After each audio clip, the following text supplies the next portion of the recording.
Welcome to MMM's free YouTube channel. Hope you enjoy my videos. Don't forget to like, share, and subscribe. I'll appreciate it a lot. Kabanata 57, kung ganoon lang din naman ang gusto mo, wala na akong magagawa kundi ang gawin ito, sambit ni Jay Juan habang humahandang umatake. Ano, hoy, sandali lang naman, huwag ka namang maging mainipin. Baka gusto mong maging produkto ko, sagot ng kanyang kalaban, sa totoo lang, ang taong nag-utos sa akin at may kagustuhang pigilan ka ay nasa bingit na ng kamatayan pagkatapos matamaan sa ginawa mong pag-atake, kakalimutan ko na ang walang kwentang pangako ko sa kanya. Basta maging produkto lang kita, walang hiya. Muntik na akong matamaan at mamatay, talaga bang ipagpapatuloy mo ito? Alam mo naman siguro ang sitwasyon mo ngayon, sambit ni Siren. Habang nagmamasid, napag-isip-isip ni Jay Juan, ang spiritual energy na nararamdaman ko ay mas malakas kaysa sa labas ng fortress, maaaring nasa Major General na level ang kaharap ko. Ang pitch darkness ay hinahabol ka, alam mo na kung ano ang ibig sabihin nito, di ba? Ngunit kaya kitang itago, kung ikaw ay magiging akin, sisiguraduhin ko na wala sa 12 rehiyon ang kayang makahawak sa iyo, pagpapaliwanag ni Siren. Salamat na lang, ngunit ayaw ko, malamig na tugon ni Jay Juan. Kung ganoon din lang, hinayaan mo na lang na humantong ang lahat sa ganito, pinitik ni Siren ang kanyang kamay, at lumabas ang isang headset sa kanyang tainga, may mga screen din na biglang lumitaw sa paligid, puwersahan na lang kitang kukunin para maging akin ka, sambit ni Siren, at biglang gumalaw ang buhangin sa lupa. Mag-ingat ka, isa siyang mare, babala ni Chang Heo mula sa gilid. Authority magic, sigaw ni Siren, biglang naging mga malalaking ahas ang buhangin at mabilis na pumalibot kay Jay Juan, huwag mong kalimutang tawagin ako kung nag-iba na ang takbo ng isip mo, ayaw kong magpakawala ng malakas na kapangyarihan, dagdag pa ni Siren. Ngunit si Jay Juan ay walang inuurungan, walang awang pinapatamaan at pinapatay lamang niya ang mga buhanging ahas, habang nangyayari ito, si Siren naman ay nagagalit at sumisigaw habang minamanduhan ang mga buhanging ahas. Umatake ka sa kaliwa, ikaw, sa kanan, utos nito. Bata, kung magpapatuloy lang ang ganito, wala itong katapusan, sugurin mo ang mare, sigaw ni Chang Heo. Tinusok ni Jay Juan ang buhangin ng malakas, at lumikha ito ng makapal na alikabok na nagsilbing panakip sa kanilang kinalalagyan. Mayroon ka palang utak, gumawa ka ng alikabok mula sa buhangin para maitago kayo rito, pangungutya ni Siren. Ngunit sa mabilis na pagkilos, umabot na si Jay Juan sa mismong kinalalagyan ni Siren.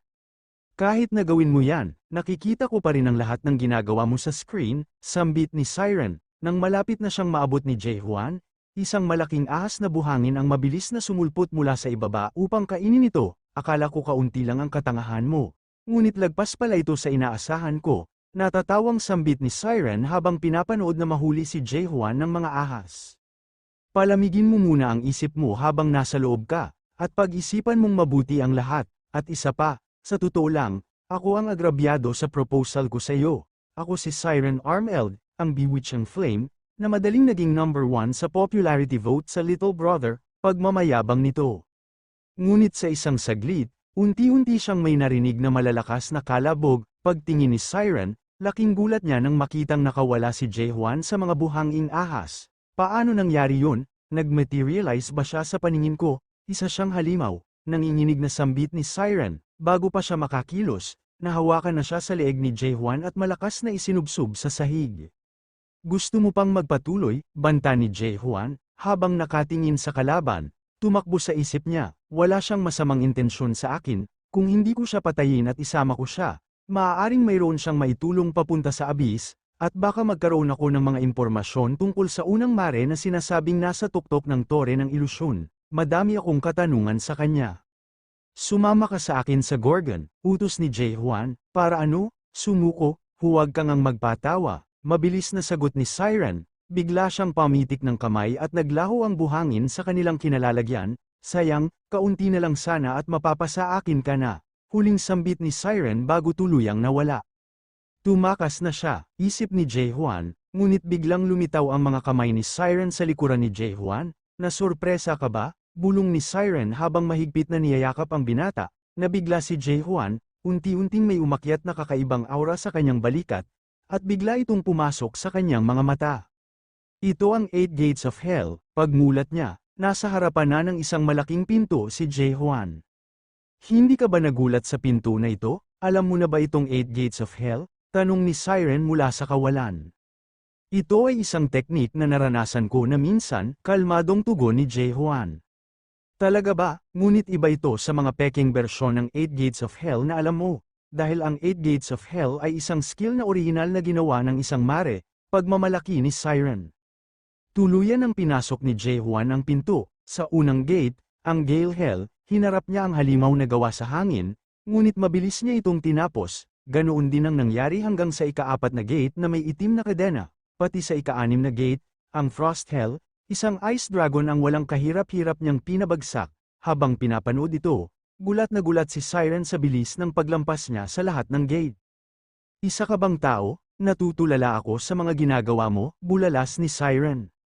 Ano, gusto mo pa bang ipagpatuloy ito? Hamon ni Jae-hwan. Inaamin ko na may ibubuga ka, ngunit ang mga kasunod na atake ay magiging mas mahirap, banta ni Siren.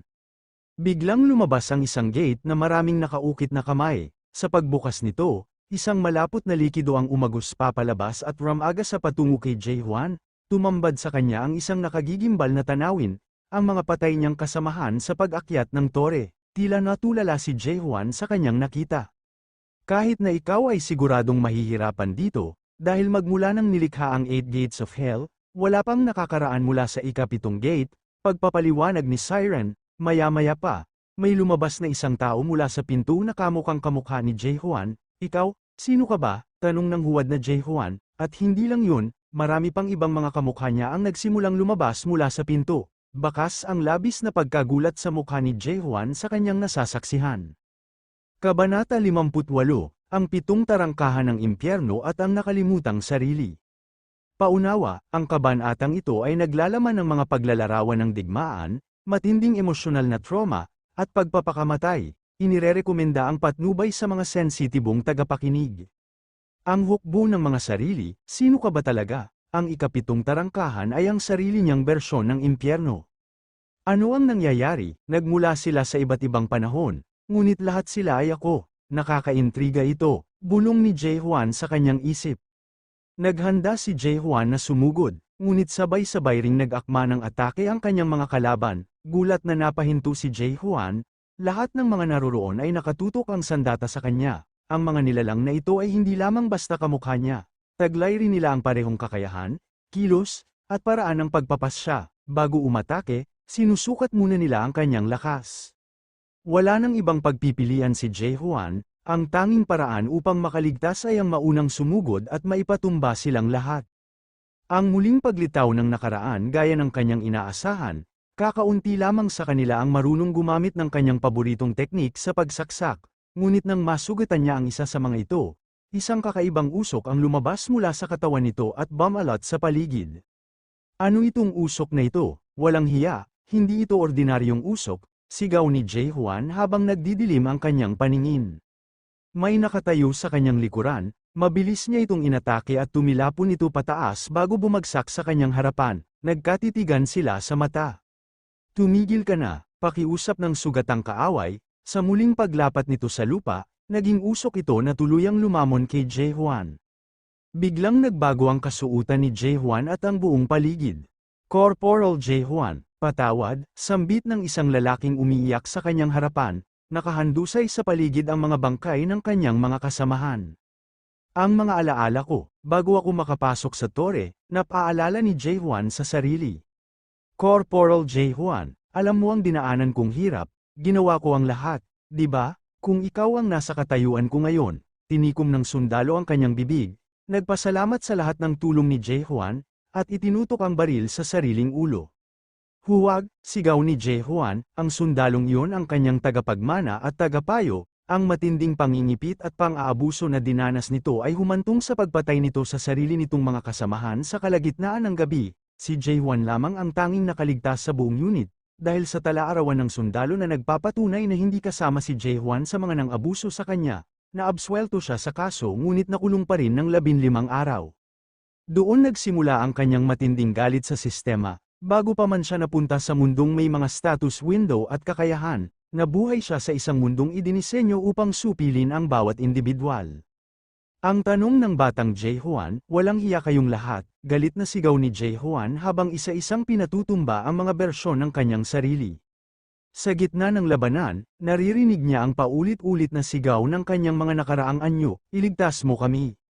Isang batang bersyon ni Jae-hwan ang unti-unting nagiging usok habang nakatitig sa kanya, ikaw, sino ka ba? Natigilan si Jae-hwan at naramdaman ang pagtulo ng mainit na luha sa kanyang mukha, ako ay. Inihampas niya ang kanyang espada at pinutol ang ulo ng batang bersyon niya. Ang sikreto ng self-surrender at neglect sa labas ng kanyang kamalayan, nakayakap ang nightmare na si Siren sa walang malay na katawan ni Jae-hwan.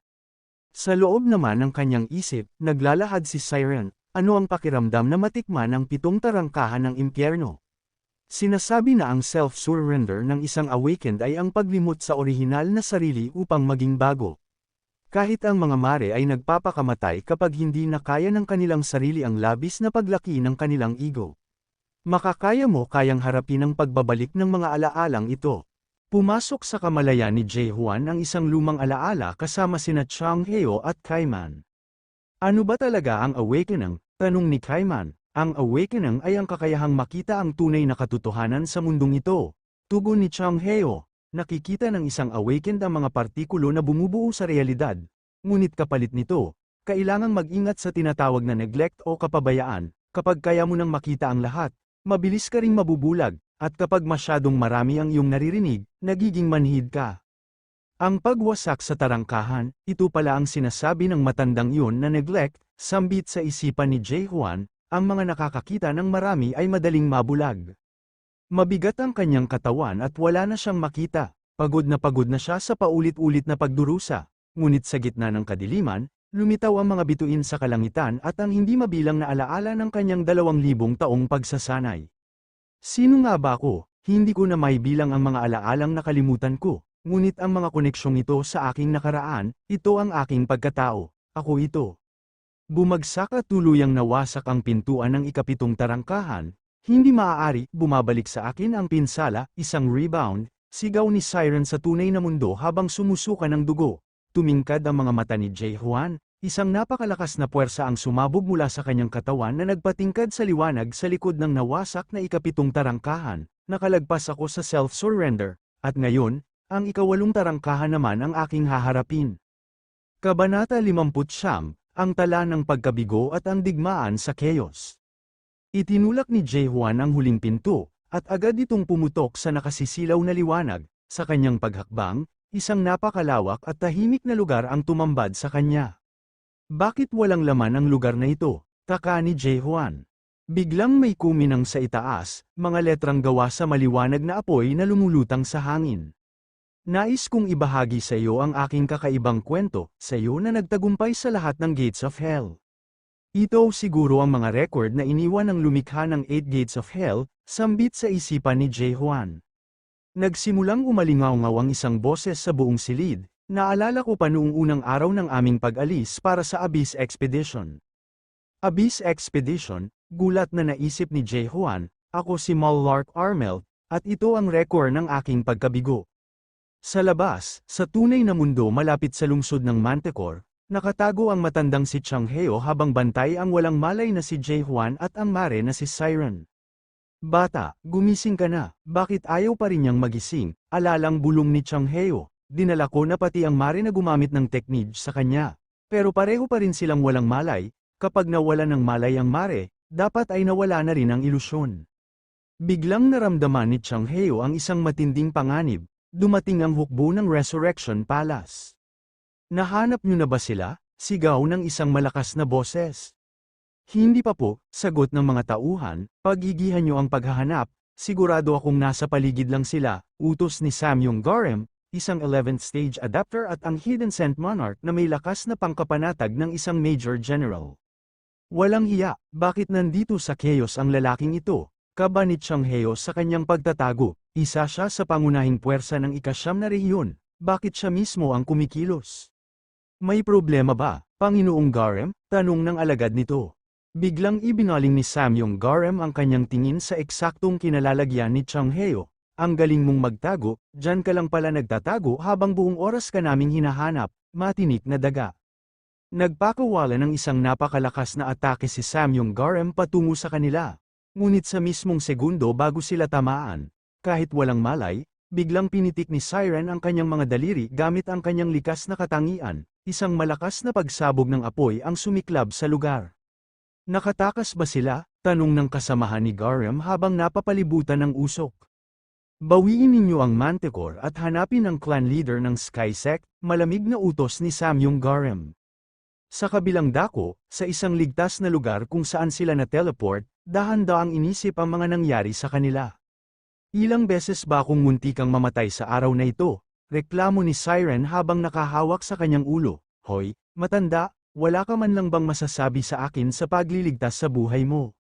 Ano? Sigaw ni Changheo, ako ang nagligtas sa buhay mo. Nakalimutan mo na ba kung sino ang nagprotekta sa iyo habang wala kang malay? O edi iniligtas natin ang isa't isa. Iritang sagot ni Siren, ano na ang gagawin natin ngayon? Hindi ako sigurado, ngunit sa tingin ko ay pinakamabuting pumunta muna tayo sa Gorgon Fortress. Sumusuko ka na ba? Tanong ni Changheo. Hindi, may kailangan lang ako sa taong ito. Tugon ni Siren. Bago pa mangyari ito, nagpadala na ako ng mensahe sa Gorgon gamit ang mensahirong agila, hindi ko lang inasahan na hanggang ngayon ay wala pa rin siyang malay. Nakarating ang mensahirong agila sa Gorgon Fortress at bumagsak sa kamay ni Kaiman. Binasa ni Kaiman ang sulat, ang Manticore Fortress ay napabagsak na.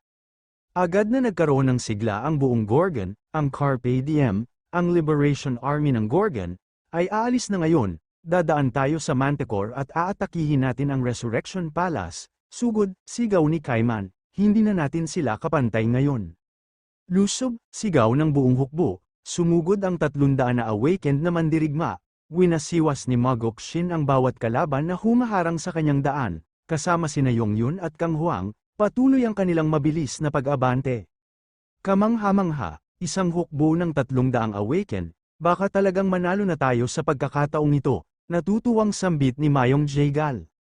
Ngunit sa gitna ng kanilang paglusob, nakaupo sa isang mataas na bato si Samyong Garem. Hindi ko talaga maintindihan, malamig na sambit ni Samyong Garem habang dahan-daang tumatayo, bakit hindi na lang kayo nanatili at umangkop sa mundong ito? Ikinasa ni Garem ang kanyang kamay at sinuntok ang isang malaking bato. Ang bato ay nadurog at tumalsik na parang mga mabilis na bala patungo sa hukbo ng Gorgon. Ang bawat matamaan nito ay nawawasak ang katawan o agad na namamatay. Napatulala si Mayong Jaegal sa nasaksihan bago pa man tumama sa kanya ang kasunod na atake. Mayong Jaegal, sigaw ni Yongyun nang makitang natamaan ang kanyang kasama. Kaya naman bumalik na lang kayo sa inyong lungga ng tahimik, sigaw ni Samyong Garem. Naramdaman ng lahat ang isang napakabigat na aura, sabay-sabay na sumugod ang natitirang mga mandirigma kay Samyong Garem. Ngunit sa isang kumpas lamang ng kanyang kamay. Mga hangal, isang malakas na shockwave ang pinakawalan ni Garem, mabilis na nakailag si Yongyun ngunit napakarami sa kanyang mga kasamahan ang agad na nasawi at nadurog, bawat daplis ng kapangyarihan ni Garem ay nagiiwan ng matinding pinsala. Tumakas kayo, tumakbo kayo papalayo, sigaw ni Yongyun sa natitirang mga sundalo. Dahil sa paglitaw ng Hidden Scent Monarch na si Samyong Garem, ang sanang matagumpay na paglusob ng Carpe Diem ay nabaliktad sa isang iglap at naging isang madugong trahedya. Lumipas ang 10 araw, sa loob ng pulong ng Gorgon Inner Fortress, balot ng dalamhati at takot ang kapaligiran. Ang unang squadron ng 3rd Stage awakened, ang 1st Squadron Commander na si Carlton, pati ang 9th Stage Adapter na si Limitless Clan Leader, kasama ang iba pang mga squadron ng Carpe Diem, panimula ni Yerhen Chiver na may mabigat na boses. Kalahati ng ating hukbo ay naglaho sa loob lamang ng 10 araw, isang napakatinding pinsala ito sa atin, nawalan tayo ng 5 3rd Stage awakened na bahagi ng ating pangunahing puwersa. Nagsalita si Aisalyn Croft, napakahirap nang ipagpatuloy ang digmaang ito, dagdag pa niya, lalo na't nakalapit na sa mismong Gorgon ang hukbo ng Resurrection Palace. Kung tanggapin na kaya natin ang alok ng Resurrection Palace? Ang sinasabi mo ba ay dapat tayong sumuko sa kanilang kagustuhan? Galit na tugon ni Huang Kang, isusuko natin ang Fortress Master at ang tore para lang makaligtas.